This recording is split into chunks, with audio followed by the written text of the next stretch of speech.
Welcome back, guys, to Off the Bar. Today we have a special guest, Yes. Jay. Jay's in the house. I am back. Man, I'm no happy to be introduction. back. This is the perfect time to be back. This is our Man U representative. Yeah. You know, Good time to be back. Honestly, comparatively to the last time, Ten Yeah. Hag was just sacked. Yeah. It was a downtime. it's a different time. You know, it's the first time in a long time that we can maybe say, is Manchester red? It is. I mean, from this past weekend, it's definitely red. If you watch the game, it's, it was good. Now, let's get into that a little bit. That wasn't the best game. That was honestly a hard game to watch. You know, it seemed like two chickens running around with no heads for most of the game. Not many attacks, not many chances were created. Some, but not many. Man City took the lead around halftime with Gvardiol. Corner, 30th minute. 30th, 40th minute, yeah. I mean, once that goal went in, I thought, that's it. I thought, you know, the usual United collapse away to the Etihad, and I thought it was over. I thought Man City would really start to push on and get another, but, you know, I don't know what happened to that team. As soon as Rodri got out, there's no midfield. I want to quickly talk about that point. Everyone's talking about how Rodri's this missing link. By the way, Manchester City, with De Bruyne in the starting 11, have not lost this year until that game. And they only went down. That, by the way, I think they're 12 games winning with De Bruyne in the starting 11. Yeah, but in the last 11 games, they've only won one. Yes, but De Bruyne's been injured, and he's not been starting any of these games. He started this game, and you could see a huge contrast in how they were able to control that game once he was subbed off in the 60th minute. They lost control immediately. It was a complete flip in momentum when he stepped off the pitch. Well, I think there's a reason he was subbed off, and It's lack of fitness. It's fitness. Yeah. It's only fitness. Well, whatever you want to call it, that's a part of a player, right? The fitness, his fitness hasn't been great. You know, been injured a lot lately, getting older. I don't see the same De Bruyne. I don't know exactly what you're talking about, Max, because the guy, you know, he's played like 3 games where he started. On congratulations, he won 2 of them, or whatever you're trying to say to me. But Rodri is the obvious missing link. What do you mean? This was the best team in the world for the past 5 years. As soon as he leaves, they're literally got one of the worst records in the Prem. But it wasn't just him who left. If you look at the beginning of the season, Manchester City were fine. They were winning. They were, second in the league. Not with. They were. They won their first few games of the season. It was the point at which they lost Rodri and De Bruyne got injured that we saw this huge decrease. Now, I'm not going to take it away from what Rodri has done to that squad. Obviously, he's a key piece. But De Bruyne is equally important. And you saw that. He left as well. It wasn't just Rodri. Because they won the first few games of the season. I know they had a draw in there, whatever. They were competing for that title. De Bruyne left the squad, complete crumble from there. I don't think it has anything to do with De Bruyne. I think it's all Rodri. But that's, you know, what I see. There's in the midfield. You can watch them. They have nothing there. It's butter. You go in and out. It's easy. Manchester United. What do you? Look, I totally agree. I don't think it's just Rodri. I think it's a multitude of players. I look at that midfield and like you're trying to rely on like Gundogan, who's like kind of past his prime now. He doesn't have the legs. Bernardo Silva's a year older as well, and they lost a player like Julian Alvarez, who was playing in midfield from time to time. I thought that was a very important player. They don't have the legs anymore. They were also relying, I think, on preseason for Oscar Bob. He was looking pretty good. So they've lost players, right? And obviously De Bruyne being out as well, right? I just find that midfield, they don't run as much anymore. And in that United game, you could tell, like, they were playing not to lose. Like, they were trying. It's not like that City team that was, like, dominant as they always were, right? They were always running with the ball. They were always dominant and strong in the midfield. They were always inverting and this and that. You didn't see it in that game. They just don't have the legs. They don't have the players. They don't have the fitness. They don't have the engine. They don't have, and Rodri is an important player for sure. He's But the I don't engine. I think there's a couple players. They need to, the recruitment has been off, I think, in the last year. I feel like bringing in guys like Doku has not really worked out. Mateus Nunes, that game was not his game at all. He had a decent game until, you know, he was playing in the right back position. But he had a decent game until he single-handedly gave it away. Yeah. Yeah. But, you know, And honestly, look, if you saw that it was, I mean, I don't have the possession stats in front of me, but City were dominating possession. Yes. It was equal at the in towards the end of the game, though. Well, there you go. It was 50-50. And what happened at the end of the game? De Bruyne was subbed off, and immediately things started falling in United's hands. United didn't have I think they didn't have a touch in City's box until like the 40th minute. Not a touch. No, but I think that game, like if you look overall at that game, I felt that United played a overall better game than City. That is ridiculous. For no, sure. you guys both played like headless chickens. I agree. Both teams should have played better to their standards, right? But what is if your you're- standard? If you're asking, no, my standards is what the classic United. I want to see this team dominate and win, right? So obviously we're not there as yet. But if you ask me which team was the better team in that game, I'm choosing United. You guys didn't even. I disagree. You guys did not even performance was play a in better the first performance. half. No, you guys literally gave it away. I'm sorry, Man City did not gave it have a away. big chance the entire game. United had 3 big chances that game.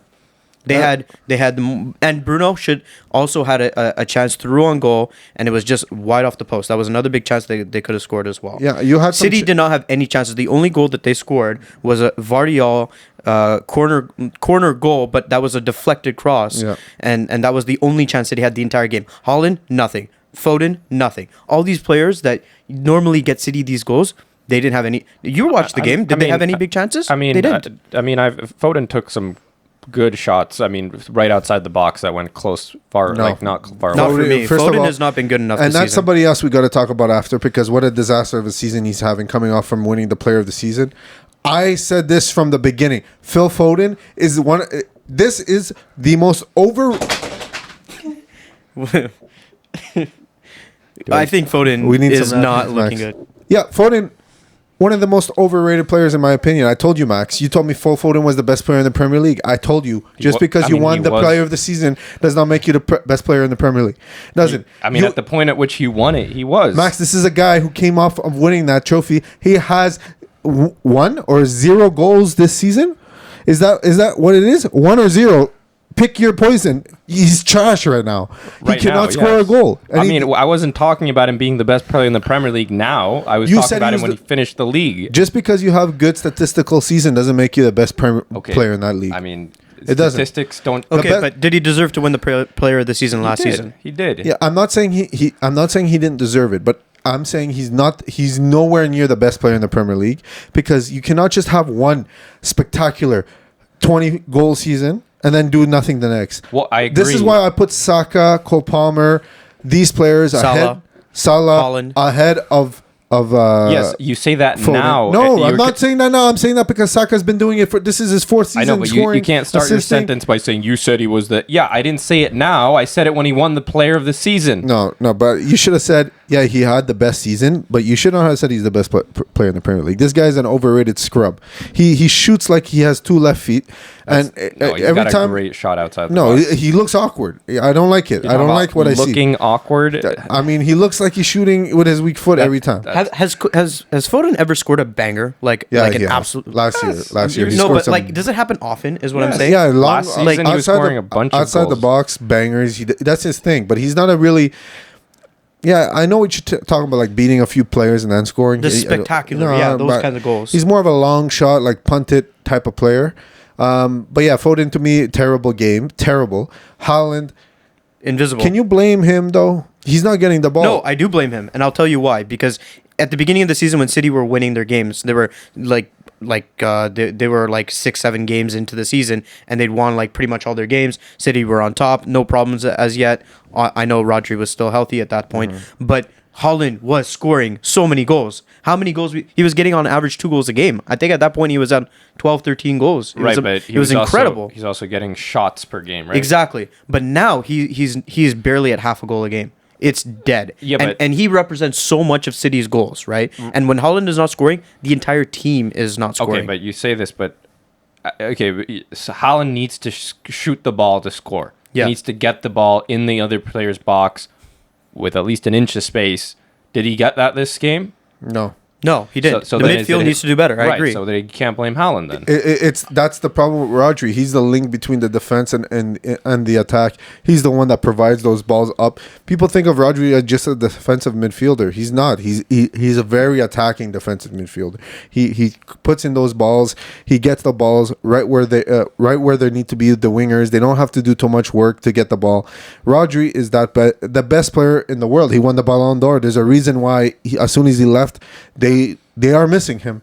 As far as other players in that game, you talked about De Bruyne. Didn't have the best game. You know, He had a few passes go wide. I agree, You know- but he still has that presence, and he's not shy to give a more risky pass, which is what a lot of these players, you know, they're playing nervous is the feeling I get when I watch City play. No one wants to make a mistake. They're all very tense. They're not making any risky passes, but you need a bit of that. You need to sometimes, you know, you see the player making that run.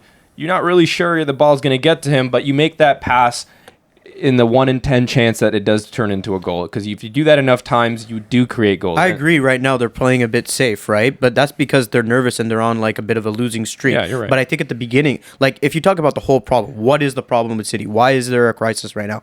I think it's they don't have the proper players in midfield. I look at that midfield. On paper, it's not good enough in my opinion. Kovacic has been in and out. He's more of a complementary piece in my opinion. De Bruyne has been in and out. He would be good, but at the end of the day, De Bruyne, he's not on his prime anymore, right? For me, I know he's a quality player and he can still do it, but they need legs. They need players who can run the midfield. They don't have that right now. Rodri, if he was there, would run it. Right now, they have nobody who can run it. And they're trying to play like they're trying to play Rico Lewis in center mid. It's not really working. They're trying to play Jack Grealish one of the games they were playing in center mid. That does not work at all. Like they don't have any midfielders in my opinion. I mean, look, that can run. Good news is January is around the corner. There's definitely going to be some signings there for City, especially in that midfield. You say no legs. Obviously, you have one of the most, you know, one of the players who's most best known for running, which is Bernardo Silva. Like, I think he has the work rate. I agree with you.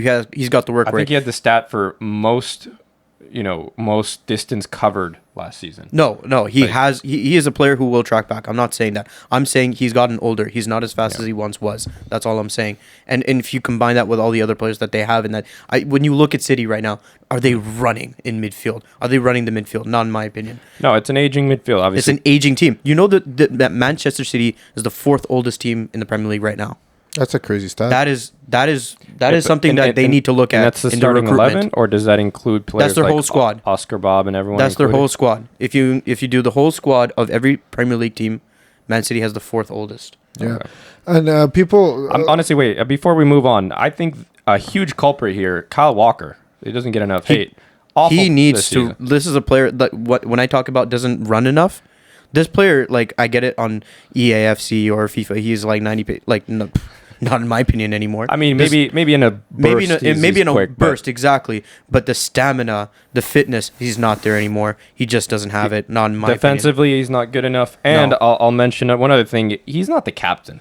Did you see Walker as the captain of City? No, I don't. He doesn't have that aura, does he? I I think he's been the captain for a little bit now. I feel like this is a lot of recency bias. Okay, yes, he might not be having the best season right now, but he's been the best right back I in agree. the world Has for the been. past 10 years. He was like who else could compete with him? You have Trent as well, which I think is. But defensively was always weaker than Walker. Walker was always reliable, and this is the first season that you could really, even maybe to the end of last season, but this is the season where I think it's showing. You know, he's not a young guy anymore. He's like what, 32, 33 years yeah, old. something like that. Yeah, I think this is his last season starting for Man City. Well, at this point, he's gonna be like. It almost reminds me of Andy Robertson a bit. Like this is a guy like you have to come at like use as a squad player now. He's not a player you can start every game. Yeah. Like this is you use him on your bench a little bit. You use him in the odd game.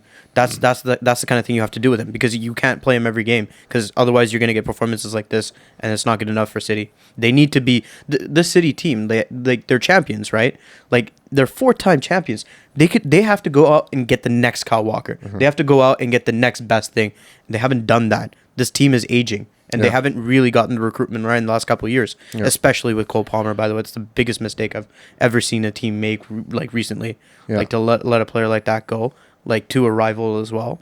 Like the recruitment has not been good. Pep gets it wrong sometimes, and he's gotten it wrong. Yeah, I agree with you. And yeah, that's a team that from that game, nobody really knew what to expect from that game. And that's for the first time in a long time where Man City weren't the overwhelming favorites. They were still the favorites, but you always had a feeling that United could get the 3 points in that game. Yeah, I was watching the game, obviously. I was supporting them the entire time. And I felt like, yeah, we had a chance to come back. I just felt it. Because I saw the way City were playing, and they just were scared. You can tell they were looking shaky. And the way that Ahmad, can we talk about Ahmad, by the way? Let's move on to United now. We've roasted City enough.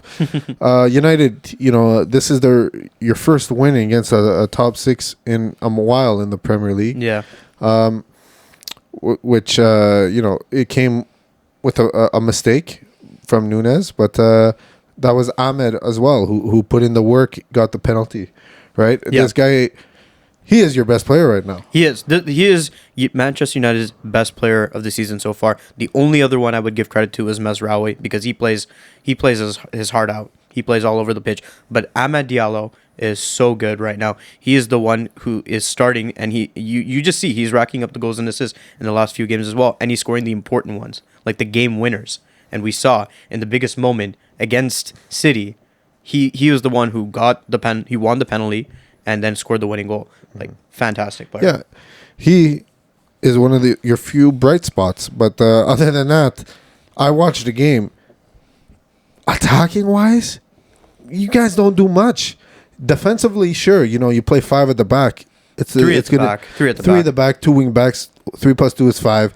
So it's not the same. That's what it is. When you look at it, you're playing 3 center backs. And wing backs that come back to defend. Sure. So we could call that 3. We could call that 5. I call it 3. Okay, I'll call it 5. That's fine. But but listen, you have guys who are playing on that wing back, like Diallo, for example. Like Ahmed will play on the wing back. I've seen sometimes, right? You have the attack. Garnacho will play on the wing back. Who was playing there that game?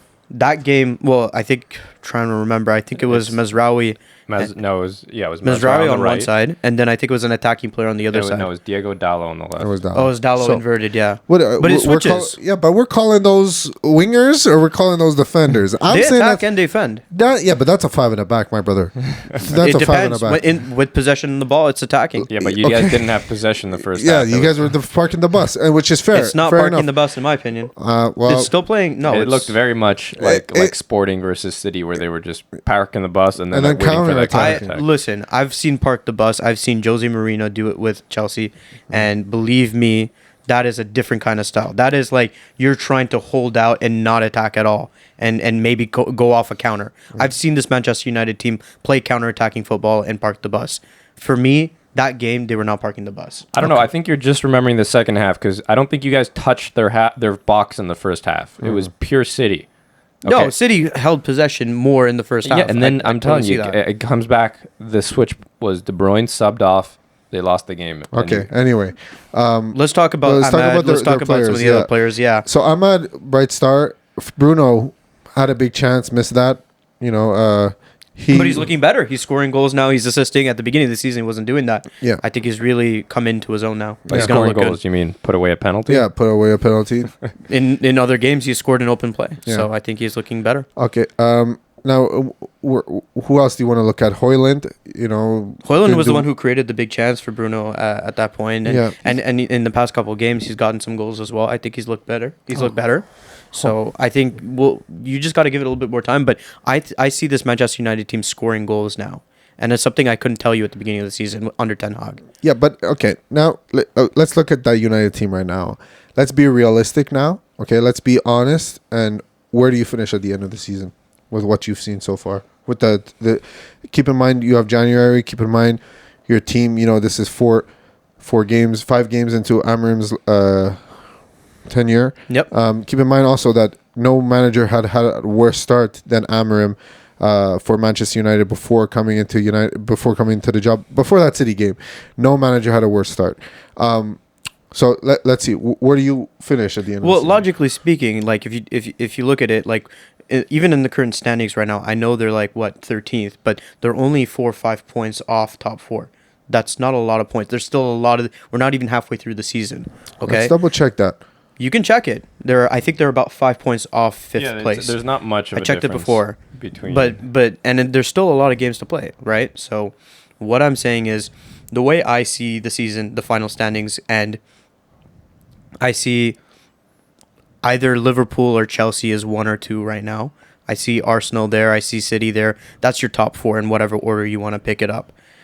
That 5th spot is up for contention, in my opinion. I don't necessarily see another team clearly 5th. Because right now you have Nottingham Forest. I don't think that's going to last to the end of the season. I think Spurs Tottenham, are way too inconsistent for my liking. right, They win but some games, they lose some games. I agree, don't but- think they'll finish But let's top if we're 5. talking not about me. inconsistency. I mean, you guys are. We're getting more consistent though. I feel like this Spurs team, you have no idea if they're gonna win 4-0. They won 4-0 against City, and then they lose to like a and bottom they league just won team. 5-0. I know, but look, I think that Spurs team is closer to being a Champions League contending squad than you guys. I would I agree. don't agree with that. I would. January's coming. I think Spurs. I don't know. I'm not going to tell them which signings are going to make that difference. I just think a little more, just a 1 or 2 players just to stabilize the rotation, and that squad gets a little bit more consistent. Which And players in the team do you like in Spurs, out of curiosity? I love their forwards. I think Son and Kulusevski. Kulusevski. Kulusevski's a good player. I like that he runs. He's got a good. Solanke looks good. Solanke is so. I don't know what you guys think about Solanke, but for me, like, okay, he's a good finisher, right? He's that natural number 9, but is he a top guy? Because for Bournemouth, how many goals did he score? 17, right? That was a lot, and with pens, right? I just think that for a Spurs team, like, what do you think he's going to end the season with? Maybe like 12, 15 goals? Like, not and is he a bad tally. difference maker? I don't know. I just don't see him as that top guy. I just don't. But For me, if you want to compare him to your striker, I, don't think Højlund there's a big has- difference. to me, okay, maybe today, but if you're talking about who has a better path moving forward, I think Højlund will grow into something better.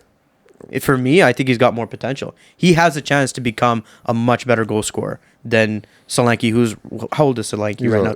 He's like 27. he's in his prime right now, and this is the best I think we're gonna see from a guy like Solanke. He's 15 goal scorer. I think that's, to me, that's like not. I don't disagree your with you, but potential, right, is not there. yeah, but your ceiling where is Højlund limited. is right now, that's what I'm talking But about. Højlund That's is- where he is. we know Højlund is 20 years old, and I think 20, he's 22, no? 21? 20 or 21. He's Okay. young. He's Okay. very young, and we saw it last season as well. Like he right now, by the way, he's tied for the top goal scorer in the Europa League. Even last season, got a lot of goals. There was a stretch where he got 10 goals as well when he was on it, and then he was out for a little bit because of injury. He can score goals, and I believe under Ruben Amorim, he will help him score goals. We saw it with Victor Gyökeres. We're going to see it with Højlund, in my opinion. He's going to be a really good goal scorer. That's just my Interesting. thoughts. Why didn't you pick him up in fantasy? I got him. Just I wanted to get him, but he was just being a little bit rotation right now because I don't know which striker is going to start, and I like my strikers. Actually, who's in the lead right now between the 3 of us?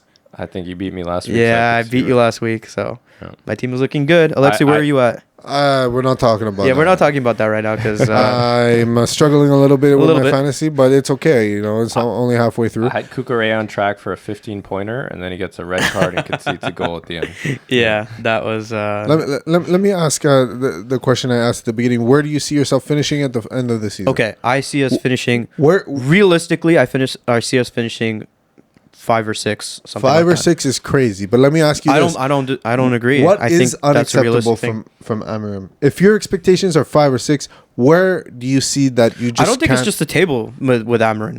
Okay? But let's look at the table. Let's say you don't win the Europa League, you get knocked out, and you don't even make it to the. Let's look at the Prem. What is unacceptable? What is the line? he has to finish at least in the top 10, obviously. Okay, top 10, bro. Come on, in, man. In his first season after taking over Ten Hag, yeah. You guys and never it finished also depends. outside the top 10. Listen, it also depends on. Well, he didn't have. That's the bar? He didn't have the start of the season. To me, he didn't have the start of the season. No, that's ridiculous. And if you finish he's- his 10th, no, because he's he's going gotta to get out. count on other competitions as well. He's going if he does well in Europa League. So what? You And guys finishes 8th in the league. So what? If he wins the Europa League and finishes 8th, so what? To Okay. me, I you keep him. Why He's would a you? good manager, honestly. And have you seen Sporting post Amaran? I don't think they've won a game in their league. He makes a difference to that team. They call him the poet at Sporting, and it's because he just connects with the players. He speaks from the heart, and I think right now what he's done. And I want to talk about this actually. Have you guys seen what his decision, what he did with Marcus Rashford and Garnacho? Good. I don't know what you guys think about it, but he It's about basically left time. them out of the squad. What did they do exactly to So deserve that? he came out in an interview and said that he was looking at multiple things. He was looking at how the players train, how the players interact with each other, what they do on and off the pitch, right? And then he chooses his 11 for and also the bench for a certain squad. And he felt that they didn't do enough on and off the on the pitch and off the pitch in order to warrant their place in the squad. So not even on the bench. They were left out of the game against City completely. Listen, you could see that going one or two ways. If Nunes doesn't give away that penalty, they didn't attack anything. They didn't do anything attacking wise. Maybe he wouldn't be getting that praise. Leaving those two out to me doesn't make it doesn't take a genius to see that Rashford is not the same Rashford he was two seasons ago. No, of course not. He by the way, specifically Rashford, he was never a great player. He had a season or two. No. He was never a great the player. season where he scored 30 goals in all competitions, you're saying he's not a great player? No, like I said with Foden, it doesn't make you a world-class player to have one great season. You have to have consistency at the top of the game.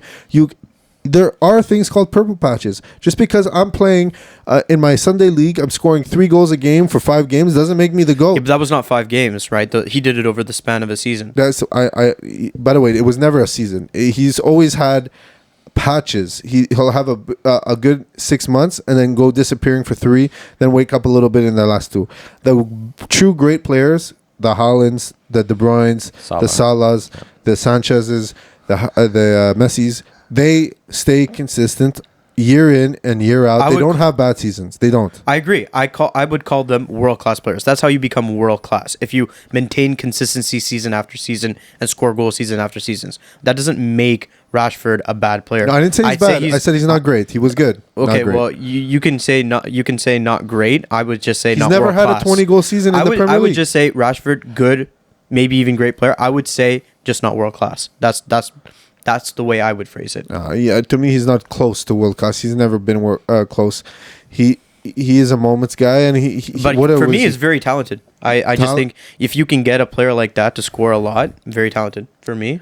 Same thing with Foden, by the way. Very talented player, right? If you can get 20 goals, 20 assists out of a player like that, very talented player, right? But I see your point, right? Season after season, you have to prove it. And I get that Rashford has not done it. It's a mentality thing. And I think that's part of the reason why he was benched.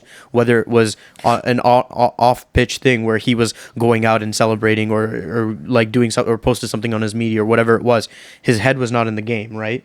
And I think that's part of the reason why Ruben Amorim sees him and he's like, no, I'm not going to choose you because you're not focused right now. And if I played you, you wouldn't be scoring those goals that I know you would. So now we're going to see if there's going to be a spark or reaction from him and also from Garnacho, by the way, because he was also benched. And I want to see that spark. I think Garnacho has a good chance, but there's now a lot of rumors that Manchester United may sell Marcus Rashford. They have to. They might, but I don't know if they will. We'll see what happens. But you know what? Trade him for Greenwood. No, I don't. No, I'm not taking Greenwood. I remember Greenwood's on fire right now. I don't care. I'm just kidding. Greenwood could die. No. I don't care. But we spoke about United and Man City. Man City having a crisis. United also you don't know what you're going to get. The rebuild has been lasting 10 years, but I agree. The rebuild has been going on way too long, but I think there's positives right now. So I think in your current team, half of them are going to be gone by the summer. By the summer, I don't know. But I think when they Rashford's gone. Bruno, he's on the end of his tenure in United. I agree. He's like Casemiro. Casemiro will go for sure, but Bruno, that's a good point you make, right? So obviously you keep him as much as possible, but Evans. At the end of the day, he's like 28, 29 now, right? So he's getting up in age. Like that's a player you'll keep until the very end that you can, but then eventually you will have to find somebody else. So we'll see what happens, what they do. But no, I agree. At some point they will. But I don't think they're going to move on from him in a year or two. Maybe Like, that's not. not a player you do that with. Yeah, he's Portuguese too, so he might have some favoritism there.